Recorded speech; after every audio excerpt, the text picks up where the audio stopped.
Hello, everybody. Welcome back to Gaslighting the Warfighter with myself, Tim Jensen.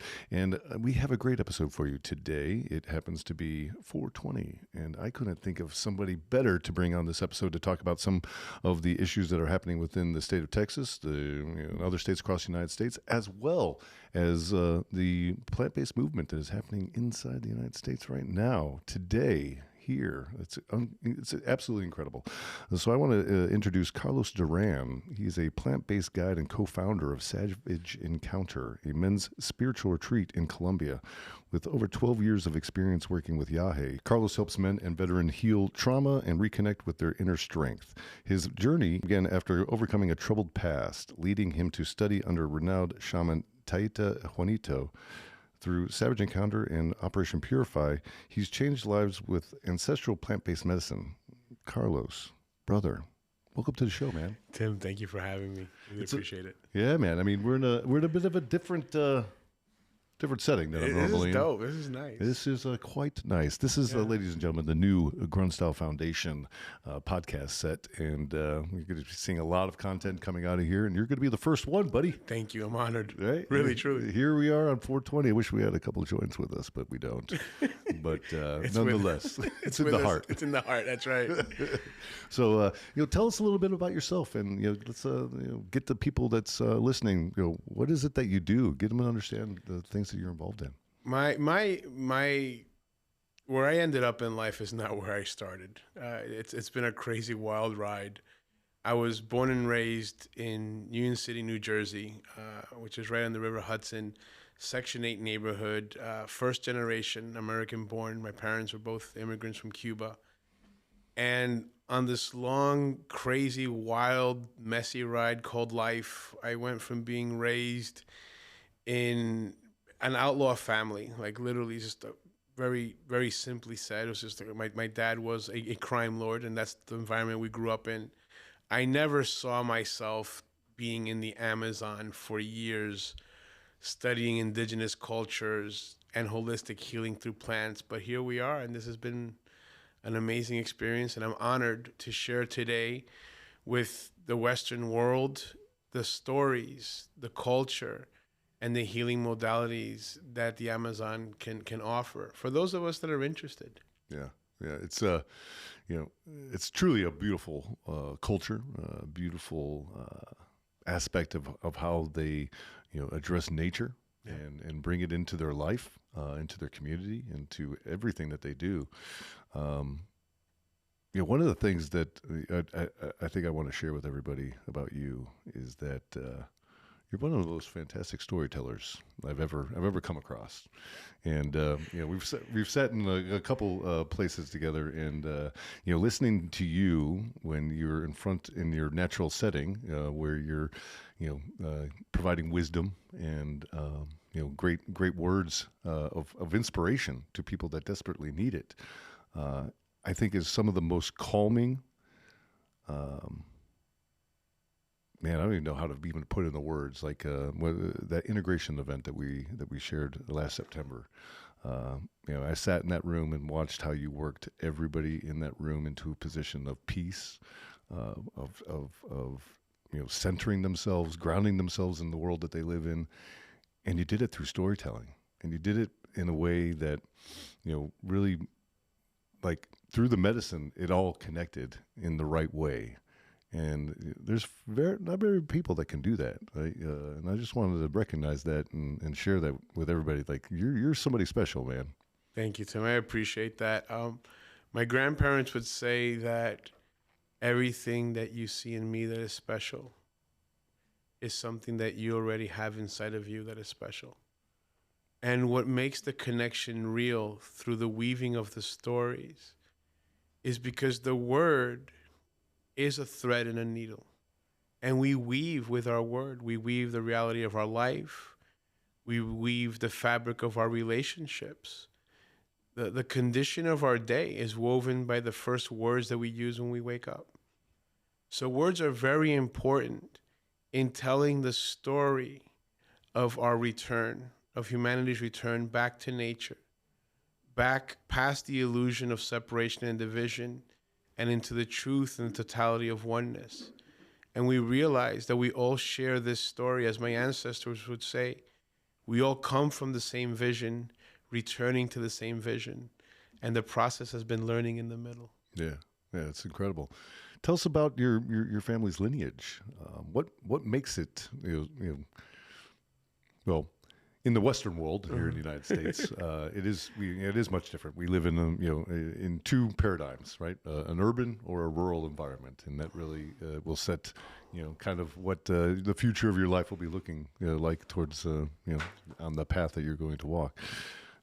Much different than the Amazon cultures. And I think, plant-based medicine is really starting to expose that in the Western world. We're starting to see it in many different ways. But I'd be very curious to know how you would, frame up the work that your family has been involved in for a long time. Well, our culture is a millennial culture. So there's 5,000 years of history when it comes to Amazonian plant medicine. And you can have the same plants, the same vine, the same leaf, or very similar. And yet within each region, there's different stories and there's a different history. And there's even different ways of piloting the energy of these medicines. And they're all valid and they're all unique to the region and to the studies of that region. The plant medicine, the question is why now, why here, right? Like you said, the plant medicine now coming into the Western world. And the short story is that about 30, 40 years ago, it's said that throughout the Amazon, the medicines themselves began to tell the leaders and the medicine women and the medicine men that they wanted to be exposed. Specifically, Ayahuasca, Yagé. She made a calling to be brought out into the Western world. And my grandparents teach that this happened at this time because of where humanity was at. We faced a dichotomy where on one side there was this gulf of darkness, and this other side there was this massive appetite for light. And so the opportunity is being given through the plant medicines that are now being made available. It's not by coincidence, it's by design, that in this moment in time, humanity can make a decision, a free will decision. Do we return to the memory of our ancestors? Because we all have ancestors, whether you're white, black, yellow, green, there's an ancestral lineage, there's an ancestral memory. And this lineage and this memory is connected to one race, the human race, the race of light, which is us, the spirit beings that walk in flesh. And now at this point, we have an opportunity to return to that ancestral memory, to return to the connection to nature, the connection within ourselves, or to go a separate way where we go further into the division, further into the chaos. And this is reflected across all indigenous or all ancestral teachings. You'll see this across the world wherever there's an ancestral memory, that this time is a very auspicious time. It's an important time where we have the opportunity to return to true love, not some woo-woo shit, but real, like, yo, I am worthy. I'm worthy of being alive. I'm worthy of being loved. I'm worthy of sharing love. And that's what the plant medicines are here to remind us of now and give us that opportunity to return to that love or to go further into the separation. Yeah, I think that's beautifully put, first and foremost. And, something that we talk about here at the foundation through the Grunt Style main business, through, a lot of our messaging, is we look at the suicides that are happening, across the United States, from the veteran to, the civilian. The numbers are just out of control. And, we can point at all the things that, that are aggregating all of that. But, can it really just be distilled down simply to our, lack of connection to the present earth or just presence in general?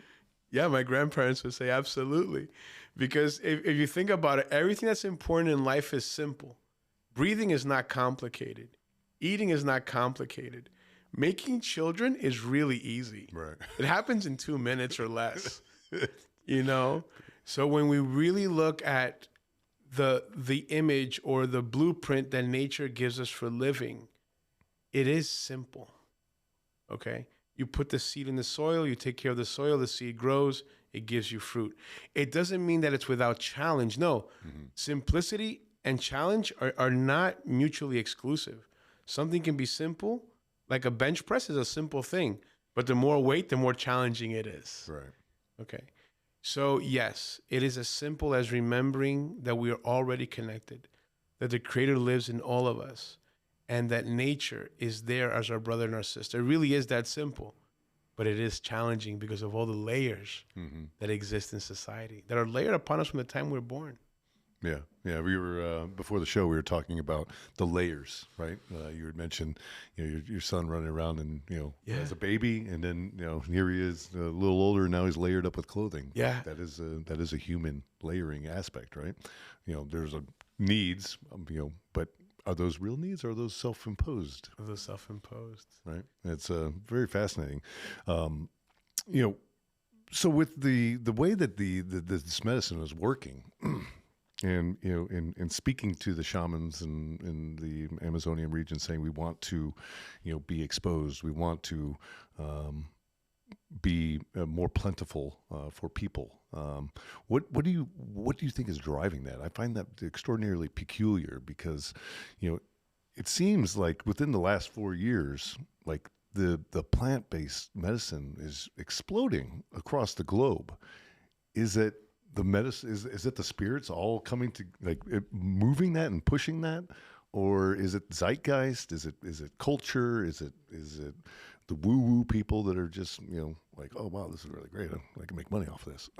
Yeah, I think if you go back you go back 10 years, there's been a bubbling for a while. This isn't, it's not overnight. It really has been a long time coming, and when you're missing something long enough, you don't know what the missing is, but something is missing. Mm-hmm. And for a very long time, whatever name you give to the Great Spirit, the Most High, God, Buddha, Allah, Divine Mother, Sacred Father, for a very long time, for many of us, this connection to Source has been missing. Yeah. And many of us don't know what the missing is. But the desire to fill that appetite is very real. And this is where seekers come from. More and more people are seeking, where do I find my God? And they're searching. Yeah. There's probably some deep wisdom there in that, we as a culture and as a people have walked away so far from, our spirituality that, we are wandering in the darkness or in the forest looking for something. And, we're filling it with alcohol. We're filling it with all these, demonstrative things that are just, wrecking the soul, wrecking our physical body. And could be as simple as just returning to spirituality and filling, that emptiness that, we feel like we have to solve this idea of like, what is my purpose? And if I don't have purpose, then what do I exist? And if then I can spin myself down a hole, and next thing I know, I'm an alcoholic and shooting up in the alleyway or something. The far worst case scenario. But, is it that simple? Is it really? If we again distill it all down, have we lost focus as a culture, as a humanity? We get caught up in, well, I gotta make my wage today to feed my family, and during all of that, I'm also trying to solve for other problems in my life that are just steering me in multiple different directions. Yeah. Or is that just word salad? No. We're far from a word salad, Tim. You're on point. It's like this, and I'm going to take from the good book. A bird wakes up every day and it doesn't worry about where it's going to get its next seed or its next worm from, and the same thing happens in the jungle. The jaguar wakes up, the mongoose wakes up. They all know they're going to eat that day. They don't know from where, but they know they're going to eat. Mm-hmm. And the sun's going to eventually start to set, and they know they're going to go to sleep somewhere. They don't know where, but they never question it because they know that they're going to be taken care of because they've been taken care of every day of their lives. And they never had a doubt. And those are the animals that we find in nature. What about the human being? When did we start to doubt? Why am I worthy less than a blue jay or a monkey? Why is their God going to take better care of them than of me? And it's that doubt, because that's only a question. But that question creates enough doubt that it separates you from source. It separates you from God. It separates you from the certainty that you're worthy of love, that you're worthy of being taken care of, that you didn't come to this world to toil and grind in a 9-to-5 to produce a check. You came here to have a human experience as a spiritual being. Why did we forget that? Right. So I don't know if it's focus, but it's a forgetting that I belong to a creator and the creator belongs to me. And in forgetting that, I forget who I am. And now I'm lost in the ocean of life. Yeah. Yeah. Wow. That's incredible. I think you're absolutely right.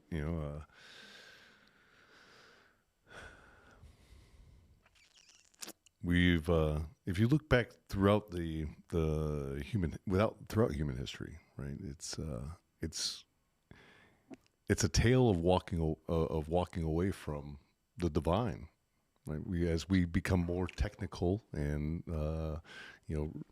reliant upon these devices, we become further away from our true selves, right? And we are creating this image that is not true and is a parody in many ways of real life. And it's a mask that we are able to wear this mask in our real life, but now we have this digital mask that creates a whole new aspect. Filters. right, and it's incredible. And I think one of the, if we go back to why is the medicine wanting to come out? Why is the medicine wanting to be shown? It's because the spirits know that we're, in my opinion, that we're walking down a path that is taking us into oblivion, right? And that is not the way.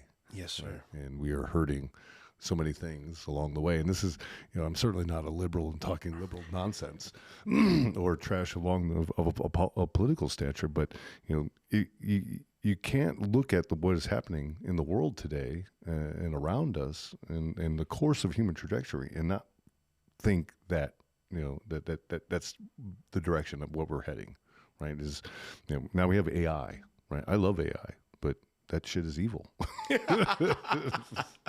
Right? What's next, right? Robots working in your home. Oh yeah. Now you're going to have a non-human entity that you're going to be working with, and look at some of the videos of there's a guy Kai or whatever his name is. He has a robot in his home, right? He treats this Roman like absolute trash, right?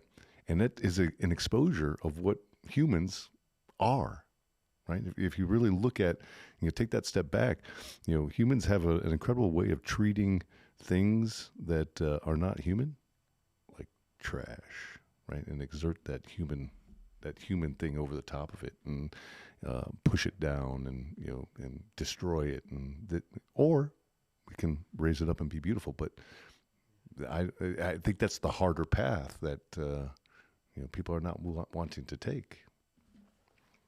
We are definitely faced with a challenge in these times. And the core of the values that we want to imprint, that we want to leave written for future generations is happening now. And that's the distinction, is exactly what you said.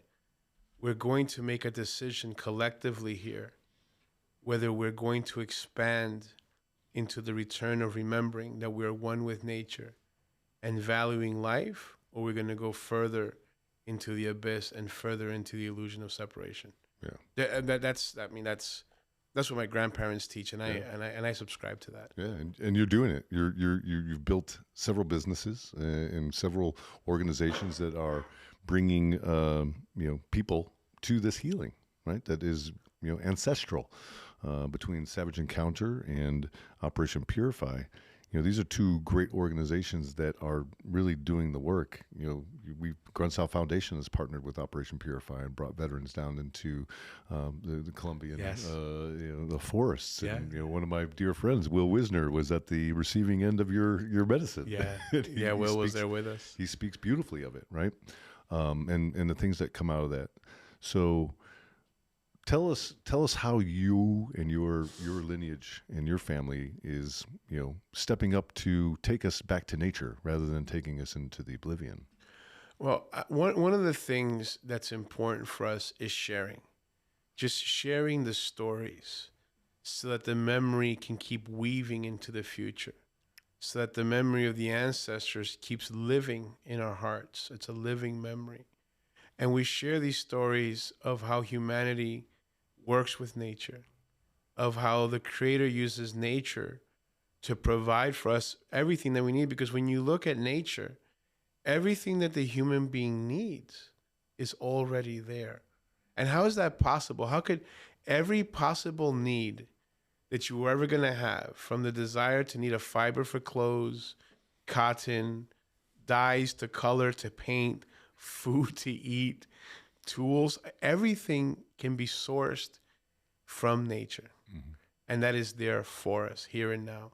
And sharing these stories is really important to us, because we need to know, no matter what we choose, we need to know that there is a Creator who cared so much about us that all our needs were met before we even knew we had these needs.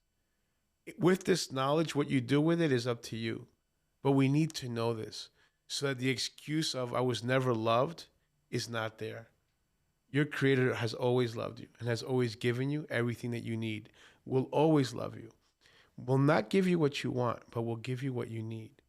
And if we can know this, for us in our culture, this is the most important. More important than drinking plant medicine is the knowing that there's a Creator who cares for you and who holds all your needs as important.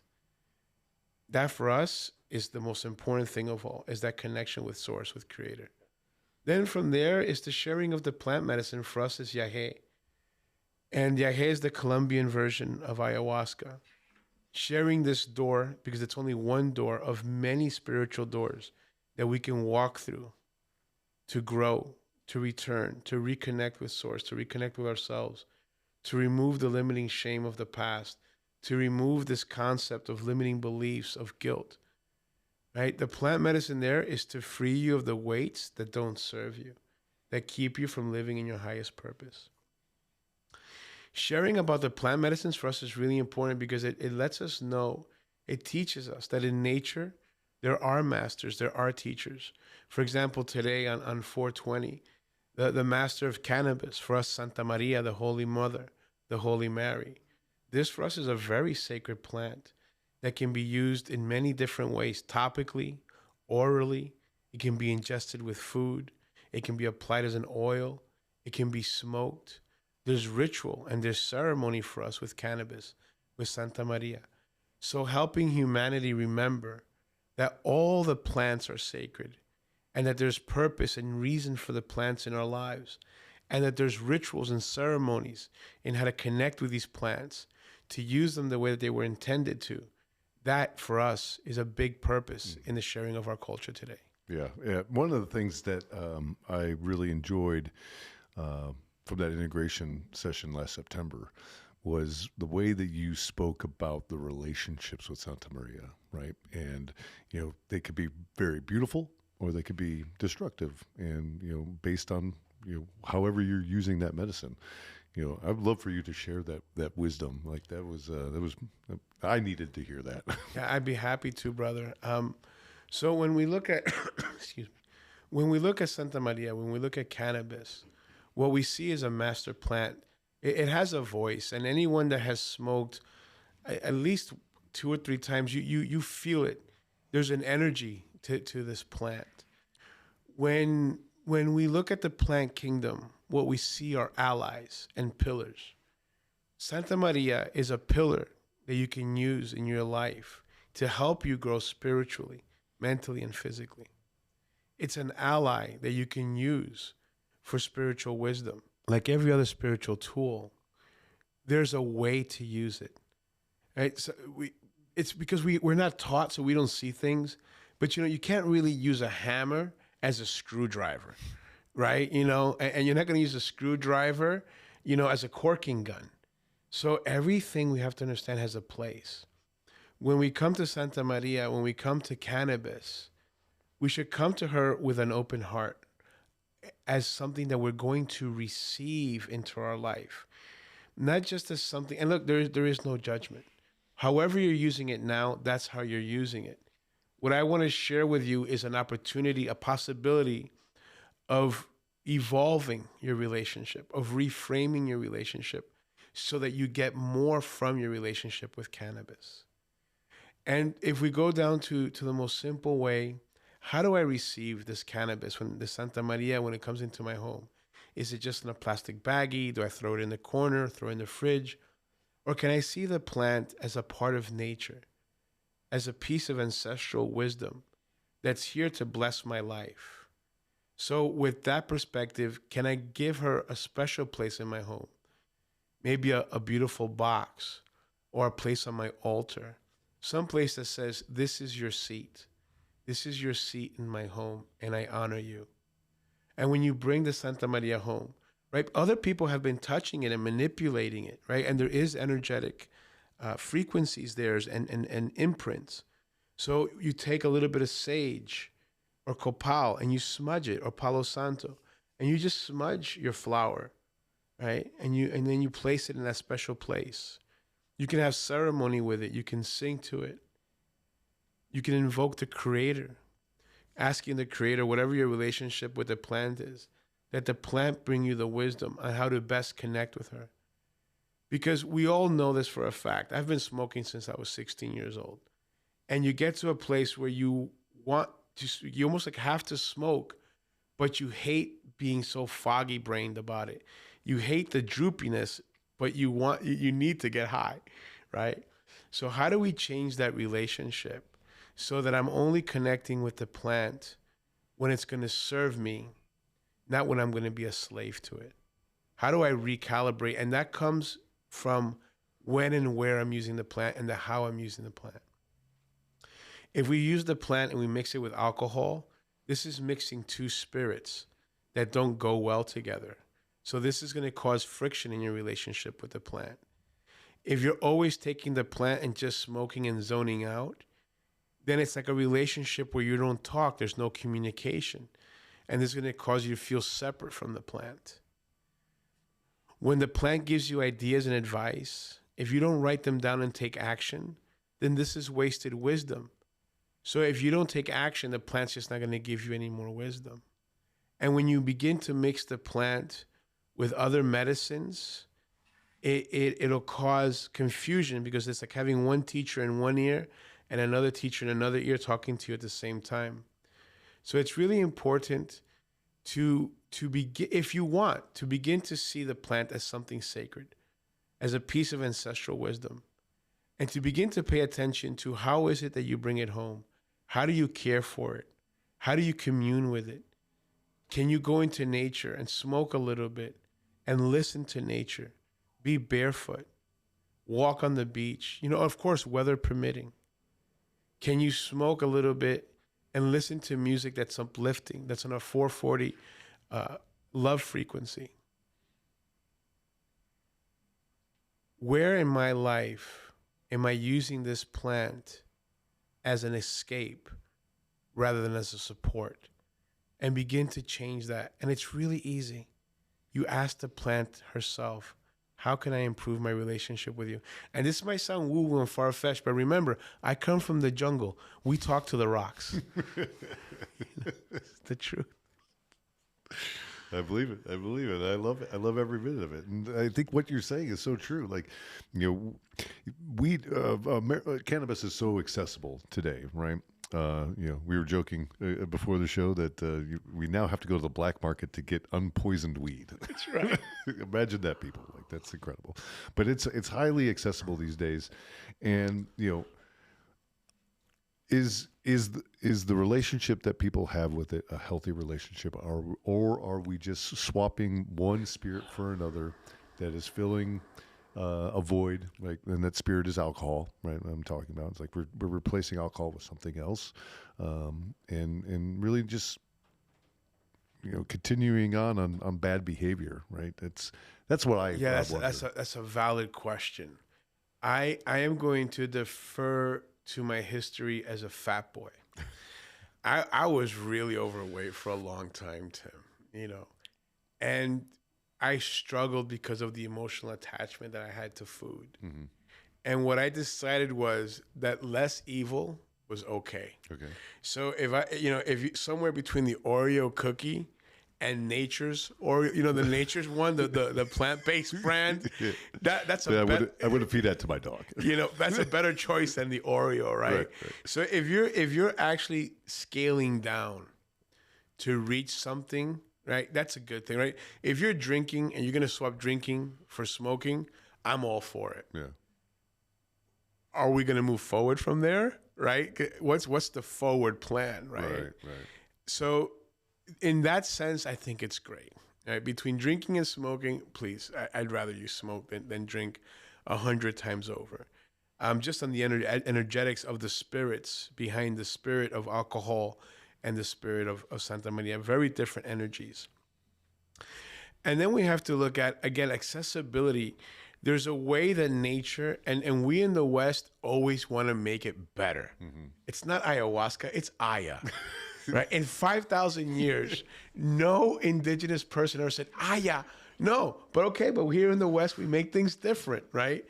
And so now we take this flower, this cannabis, that the creator said, hey, you can use this for fibers, you can use this to make oils, you can use this to dry it, and you can smoke it, and now we want to make terpenes with it, or terpines, and we want to make dabs and all kinds of oil, right? And so we took the potato and we processed it into a potato chip, right?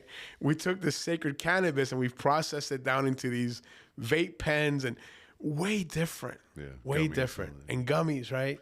So can we return the whole thing from the beginning of this conversation, from the beginning of humanity's exodus out beyond beyond the pale, has been to remember to return. Yeah.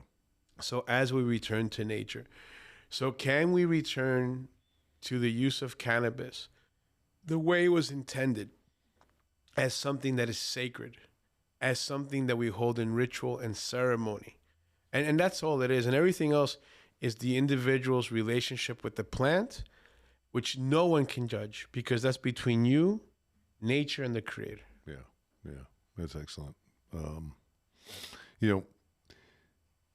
With the wide accessibility of cannabis these days, there are also several states in the United States that are looking to, close that door, not allow access, even down to the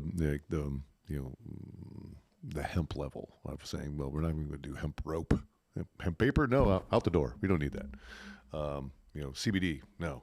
All the things that we're learning, that how CBD is beneficial, from the topical creams to inflammation reduction, all this stuff, right?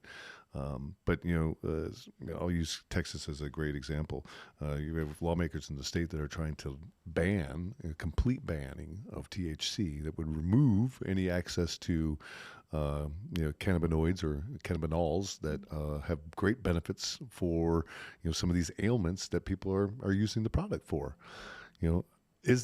Are we going the right direction there, or are we allowing stigmas that exist from a period a long time ago to make the decisions of our of the way forward? Yeah, that's a great question. I would say, what I believe my ancestors would say is that anything that the Creator gave to man, no man has the right to keep from you. Mm-hmm. So if the Creator put cannabis in nature, then it's our inheritance. It's our natural inheritance. No one should be able to keep that from you.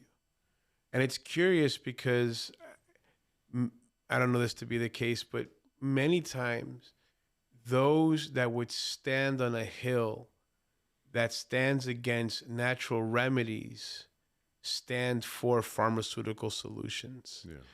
And if you believe the science, as many like to say, then you would look at the fact that pharmaceuticals are far more destructive and create more death than they even come close to solving for life and for cures. Yeah. Yeah. I know that to be true, right? Yeah. I'll use myself as a personal example of that. When I got back from Iraq, I was put on a cocktail of things, right? And that cocktail of things ended up destroying everything about my life. Destroyed my marriage, destroyed my relationship with my children, destroyed, my professional approach to business, destroyed everything. And it was to the point where I was suicidal. I was on trazodone. I drove 99 miles away from my house. Woke up in Portage, Indiana, not knowing how I got there on a typical day after work, coming out of the city of Chicago. And it was that point further that I said I will not have a relationship with these pharmaceuticals any longer. And I began a much different relationship with THC, cannabis at that time, which has got me to where I am today, right? Where I'm free of all those things. I have a much better relationship with it after applying the things that I learned from you last year. And I think that it is a value add to my life in so many ways, because it helps me with my creativity, right? It reduces any inflammation and pain that I'm having in my body. And I have lots, right? I think if anybody served in Iraq and Afghanistan, you are suffering from a lot of different types of inflammation and pain that we've written off as everyday life now. And that's not right. That there's a better way, guys. There's ways to manage pain that we don't have to get addicted to all of these, garbage pills that are out there. And that's not to say that there are people out there that are benefiting from it. Like, I don't want to detract from that, right? But that's a very small community of people, right, in terms of how they're actually hurting everybody else. Right. But, I would say that, we have a very unique, we're at a very unique time in our country right now, that we have, the access to psychedelics, we have access to cannabis, we have access to all these plant-based medicines. And then we have access to all these synthetic-based things that, that we're writing like candy out to the American public, right? We've got a whole population of people now addicted to Suboxone. Why? Well, because in 2023, roundabouts, we went from 160,000 doctors being able to prescribe Suboxone to 3 million. And now we're putting opioids into the market to cure opioid addiction. Does that sound right to you? Only if the profit's there. The profit, and that is exactly it, right? This company ended up making like $530 million on year one after they opened up all these doctors and being able to write these prescriptions. Yeah, I don't know if you're listening to this and you know this, but doctors get a commission for writing prescriptions. Yeah. I think that if you were to take out the financial incentive to write prescriptions, you would see doctors writing something else.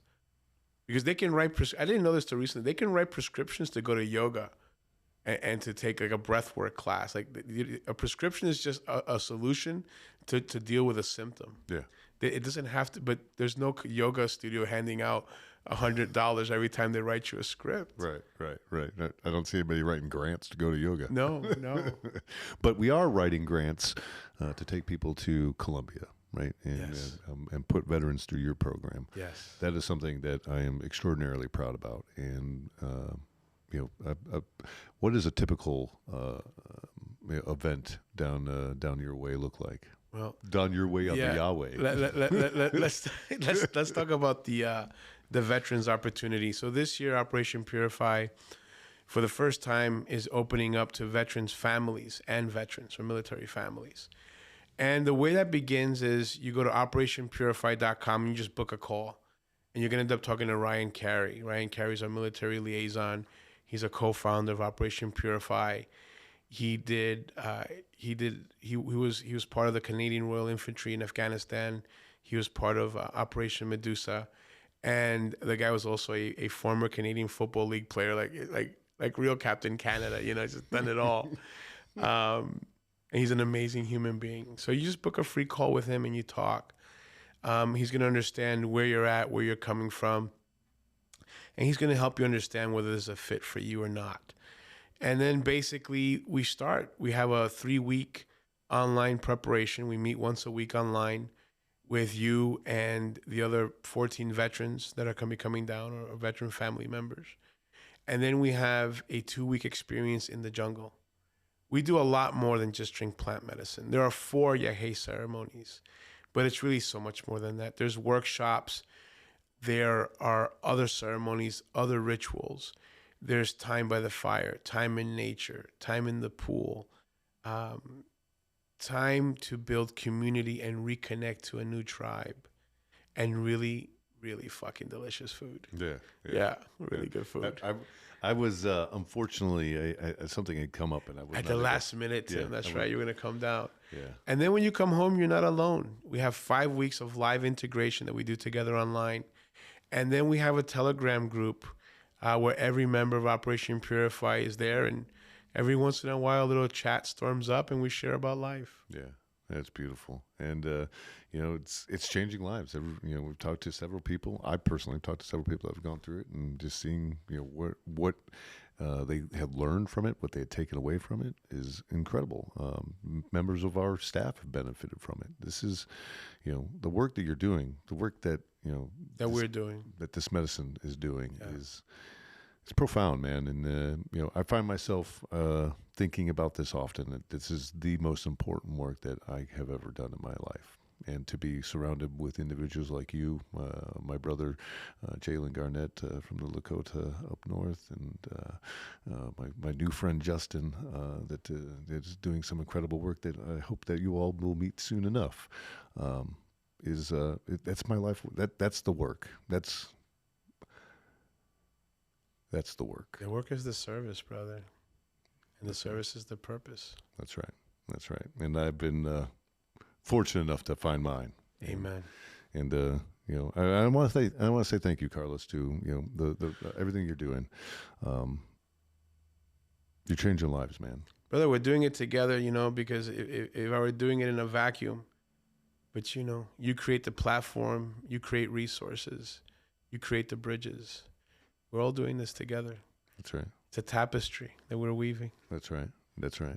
So we got the one thing I want to talk about before we leave. We talked about Operation Purify. I like violence. Okay. Is how much violence is involved in Savage Encounter? Savage Encounter is a savage experience. This is our men's only retreat, limited to 15 participants. A little different than Operation Purify because we're only in the jungle for 10 days. But the 3 weeks before and the 5 weeks after is the same. We have a brotherhood group.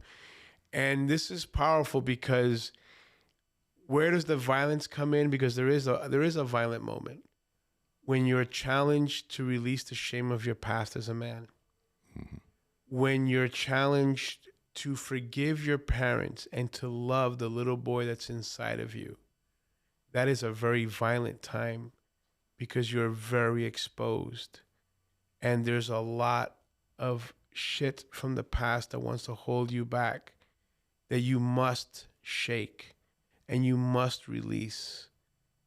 And that is not easy. And yeah, it's a violent liberation of the soul. I would definitely say that for sure. Yeah. Yeah. It's that's another one I got to get involved in. Like just go down and see like what's right. happening. It's beautiful. It's beautiful. Savage Encounter. It's a return to your inner child to become the greatest man you can be. Yeah. It's beautiful. I fucking love it. Yeah, that's awesome. That's awesome. Carlos, it's a pleasure having you on the show. Brother, thank you so much. Absolutely. And your wisdom is profound. The work that we are all doing together to, bring these modalities to more people, to bring some peace to more people, to enjoy cannabis the way that we should be enjoying it, right? Have a bit of a spiritual connection with it. If you're living in Texas, make sure that you are aware of the current cannabis legislation that's happening within the state, right? They're going to be limiting and potentially taking it off the shelves for everybody. And this is not just Texas, right? We have helped our friends Charlotte Webb on the federal level. We've helped them in Florida, and we've had some instances in California that we've had to get involved in as well. Right. These are important subjects. These are things that everybody should get involved in. And if we lose these types of modalities, then we're losing access to things that I think are a better way than getting on some big pharma garbage. So, with that being said, man, any last words? God bless you all. Thank you. Thank you, Carlos, and thank you for what you do and your incredible staff and team that makes this incredibly memorable for so many people. And we love it. So, ladies and gentlemen, that will be Gaslighting the Warfighter with my dear friend Carlos Duran, representing Savage Encounter and Operation Purify. You can check them out where? OperationPurify.com, SavageEncounter.com. There you go. The .coms, baby. Until next time, you know the drill. Be kind to one another and wash those stinking hands. We'll talk soon.